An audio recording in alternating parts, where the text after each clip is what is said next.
have gone there.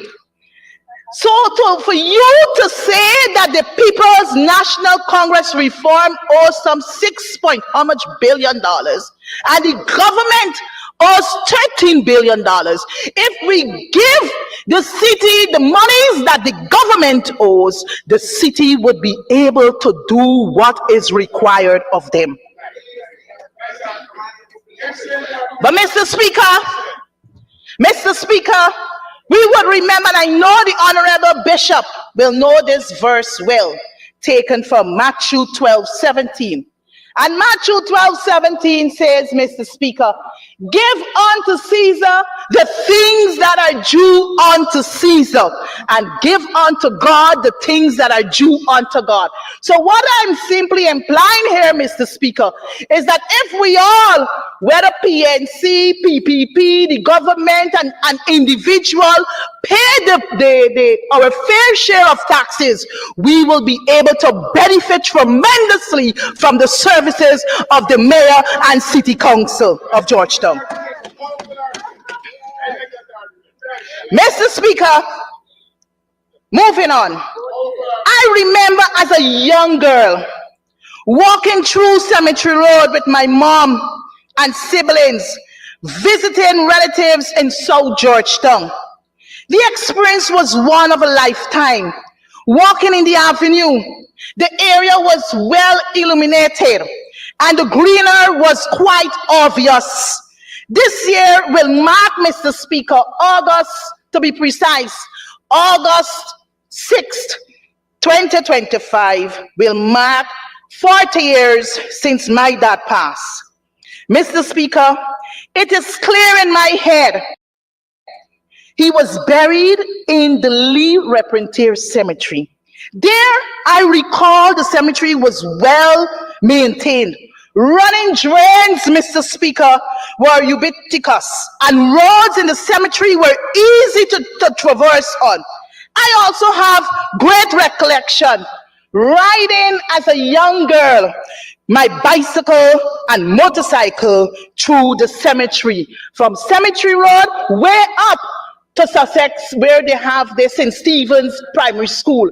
You could have seen on the northern side, you have the Princess Street, on the southern side, the Sussex Street. So all the houses in that catchment area, you could have seen them clear as day. Mr. Speaker, death is inevitable, and the Lee Repentir Cemetery is and will be the final resting place for all. It pains me to see the current state the Lee Repentir Cemetery is in. As a citizen who regularly, as I said earlier, Mr. Speaker, traversed that corridor up to yesterday on my way to church and from church, that was my route, Mr. Speaker. And when I look to my left and look to my right, what do I see? Full jungle. You could hardly see tombs well maintained or well painted, Mr. Speaker. I have witnessed and heard of the difficulties, Mr. Speaker, loved ones face whenever they are putting their loved ones to rest or to maintain the areas where they are laid to rest. So, Mr. Speaker, you know, Guyanese got a culture these days.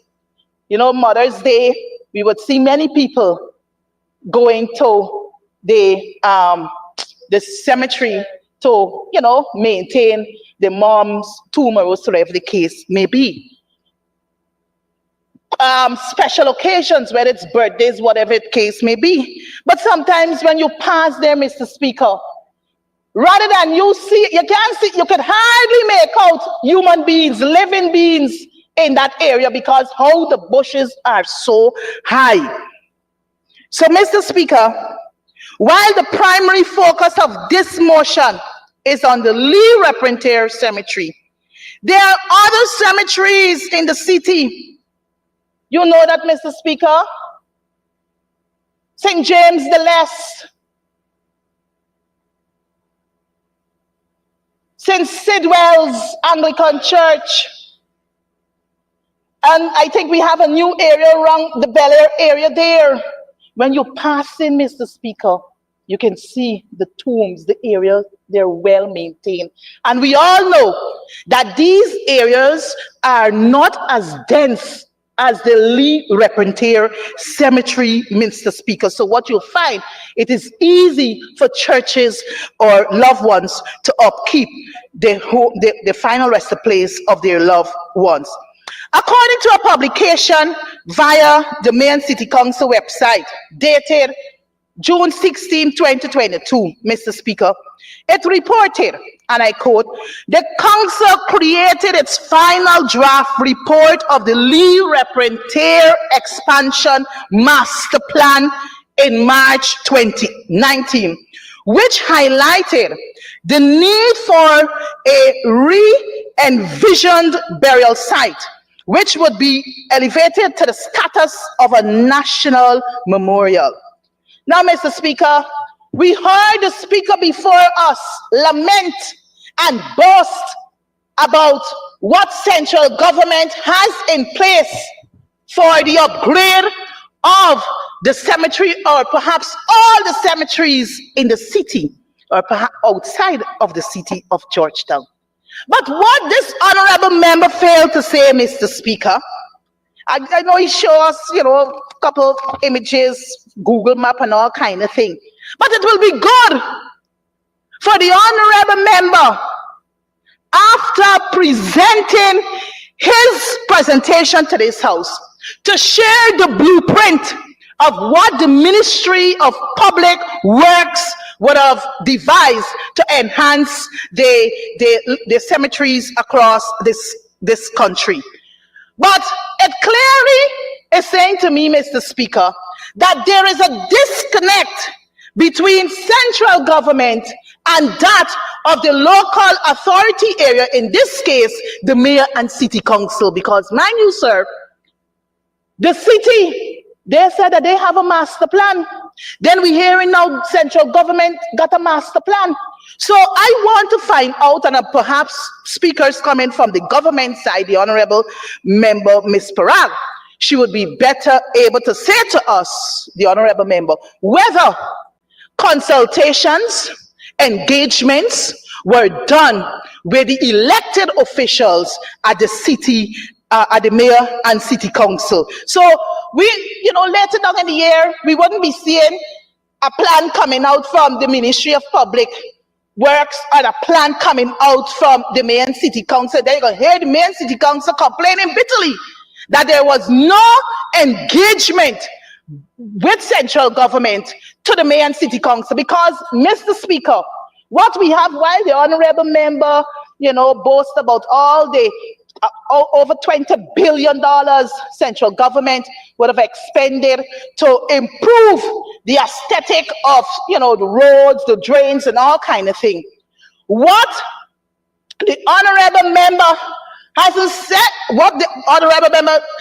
said to us is whether the mayor and city council was engaged, because we have complaints, Mr. Speaker, from our elected officials that yes, while we appreciate what government is doing, I believe, Mr. Speaker, and we all believe that because the Constitution allows for that, we must have engagements when it comes to certain decisions of this country. What you find happening, it is liaison tactic by this government. They believe that they're the government and they can do things as they like with engaging elected officials. This is wrong, Mr. Speaker. Mr. Speaker, the report further stated, and I quote, in the council's plan, enhanced revetment works will prevent the further degradation of the land, which has resulted in tombs falling into the canals. We've heard our honorable member Valda Lawrence alluded to that fact earlier. And others laying precariously. This will also upgrade This will also upgrade the drainage infrastructure of the cemetery, which will assist in providing relief for surrounding areas. Mr. Speaker, again, with the high-handed approach by this administration, you would recall, Mr. Speaker, when they were doing the Cemetery Road expansion project, many people who lived in we call it again, Costello housing scheme, the roads running east to west of Cemetery Road, Mr. Speaker, those roads are actually higher than the drains. So what the residents were complaining about is that whenever it rains, they compound the yards flooded, Mr. Speaker. So, Bishop, while I heard what your plan or your government plan is for the upgrade of the Cemetery Road, I trust, sir, that the relevant personnel will be engaged so we wouldn't have a repeat of what transpired during the expansion road of Cemetery Road here, repeat itself during these massive works in the cemetery. So, Mr. Speaker, space for benches, according to the Mayor and City Council plan, and lighting to allow comfortable viewing and reflection is also allocated to add to the beautification effort. Sometimes I wonder, Mr. Speaker, whether the government, because I know they like to copy, they don't come with nothing original, you know. They like to plagiarize, they don't come with nothing original. So I can only conclude, Mr. Speaker, that they were able to get a quick peep of their plan at the main city council, and the bishop know that he had to speak to this motion, hurriedly come up with something to say that, well, look, this is what central government is going to do, because nowhere in budget 2025, Mr. Speaker, nowhere in budget 2025, Bishop, have I seen allocation for the beautification of the Lee Repentir Cemetery. So perhaps your colleague, it's not under your ministry, and I haven't seen it under her ministry, the Honorable Sonia Parad. So, Mr. Speaker, just under 3 weeks, and I'm building on the last point I made, just under 3 weeks, this National Assembly approved $1.38 trillion for budget 2025. And as I said before, during the consideration of the estimates for both ministries, this house, perhaps if I'm wrong, Sonia, you can correct me, but I cannot recall us discussing the cemeteries. What I know, what we discussed and approved sums for rehabilitation works to be done at East La Penitence Market. I remember, Mr. Speaker, I remember you saying, oh, All Boys Town Market, when you asked her the question, right? East La Penitence Market, East Rumvelt Market, and Border Green. Those are I think it was 4, but I recall just those 3 offhand. But there is nothing for Lee Repentir Cemetery. So, Mr. Speaker, the resolve clause is basic and simple. Why am I saying this, sir? Because it is the request, it is seeking the request of this National Assembly, and we're also making an appeal through this National Assembly for the government to implement its maintenance plan, to restore this, our national memorial. From my readings and research, Mr. Speaker, which I shared earlier in my presentation, there is a blueprint already developed by the council. It is just for the implementation. And let's avoid political rhetoric we heard here earlier. And I hope the colleagues on that side of the house coming to speak to this bill will yield to my advice, and petty politics, which will get us nowhere. but continues to hinder development and progress, which ultimately, sir, affects our ordinary citizens, whose only desire, Mr. Speaker, is to see their political leaders mature and work in the interest of nation building. Therefore, Mr. Speaker, without hesitation, I fully support this motion moved by my colleague, Comrade Valder and Lawrence. And as I prepare to conclude, Mr. Speaker, I am reminded by this exhortation, the chorus contained in one of our most profound national song, written by W.R.A. Pilgrim. And what the stanza says, Mr. Speaker, let us I'm a good singer, but I wouldn't do so today. Let us cooperate for Guyana. Let us cooperate for our land. Let us resolve to fight together. See we do it right together. Can we do it? Yes, we can. It is reminding us, Mr. Speaker, of what our national motto of who we are. We are one people, not this one Guyana thing we're floating around the place. We are one nation and we are one destiny. Let's unite, let's cooperate, and let us all support this motion to witness the restoration of the Lee Repenteur Cemetery, a final home of many Guyanese. Mr. Speaker, with those few words, I want to thank you very much for giving me the opportunity. May God's blessings be with us. I thank you very much, sir. Thank you very much, Honorable Member. And now for the Honorable Minister of Home Affairs, Brindley Horatio Penn.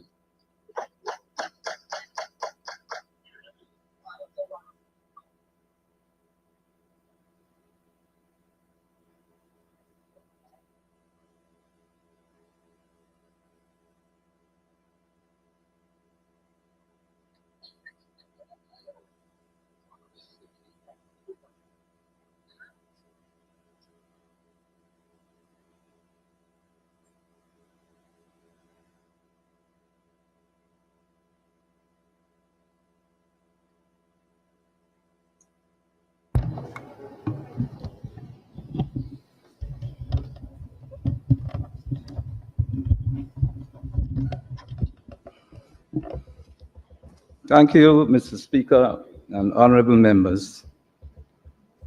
Mr. Speaker and honorable members, I'm a bit dismayed, surprised, and in some way shocked that we're having to have this type of debate, this motion, considering from whom it comes from and its provenance. It appears as though every time there's signs of progress, of significant effort being made by this government, the PPPC, over the years, you got what we know and what you would have perhaps experienced in that cemetery, follow me and bees and other dangerous things over the years. Maybe not as dangerous as now, as then, but as of now.